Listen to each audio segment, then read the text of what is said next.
Dave Liebman is one of the most remarkable people I know. I don't think anybody works harder than Dave Liebman.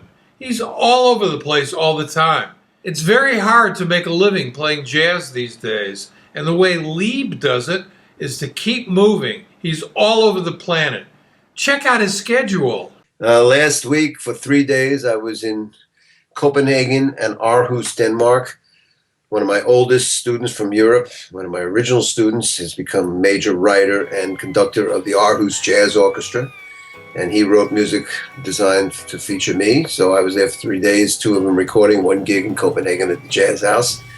Came home a few days ago. I'm leaving Thursday for 2 days in Lyon, France, with Daniel Humer, very famous European drummer, older drummer, a generation ahead of me actually.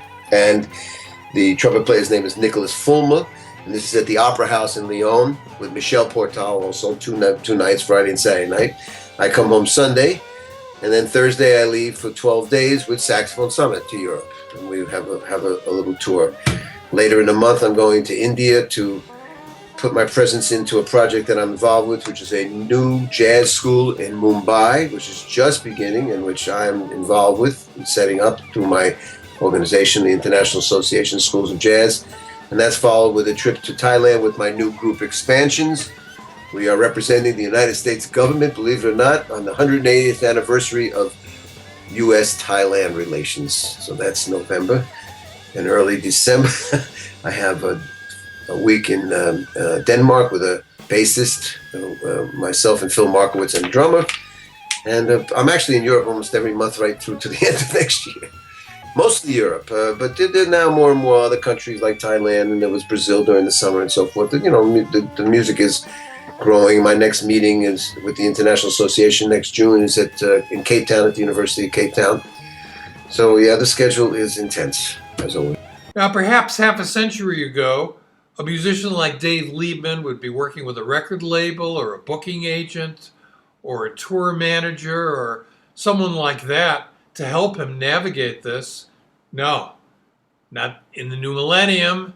Here's how he does it today. I'm thankfully pretty organized and have my own system. I don't really have much help. I have some people who help me with booking, but I have to make a living. I mean, in a way, that's what propels me.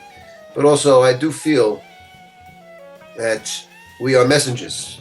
You know, I'm not going to get. It's not, you know, want to get overly spiritual or anything, make any kind of, you know, be pedantic about it, but jazz music, especially in this world, remains as an island of independence and freedom and beauty and truth that is more and more difficult, I think, to find in our world. I don't know about the other arts and so forth, but I just see it in my world. And I think we have a mission to do. I'm not going to, you know, make it into missionary and, you know, anything, again, nothing religious in that respect, but my job is to spread the music, and the teaching thing, which I'm so involved with, is just another aspect of it. If you can get a couple of kids on your side that love this music and want to play it and want to support it, you've done a solid.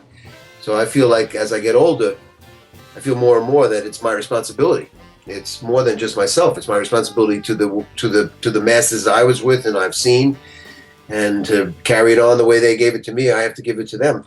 You know, now, you know, you become legendary because you played with Miles Davis 35,000 years ago, blah, blah, blah. You've been around and you've lasted for 40 years, and all that's great. But the point is, you really have a mission, and it's something you have to really do. And right now, ladies and gentlemen, back to the Royal Roost, where the lights are low, the music with that gone groove, right here at 1580 Broadway between 47th and 48th Streets. It's right opposite the Strand Theater, where you can sit back and relax.